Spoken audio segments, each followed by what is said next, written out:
नाम रूपी जहाज पर गई है ते अजावन पापी नारायण के घर गया हा, बैकुंठ च गया हा।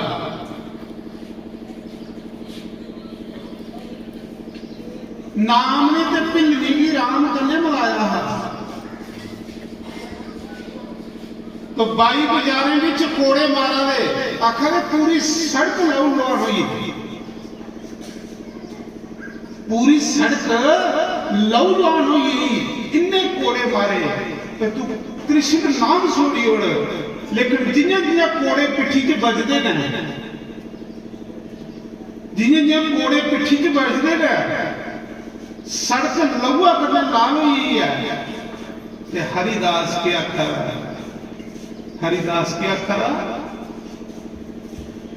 चाहे लाखन कोड़े मारो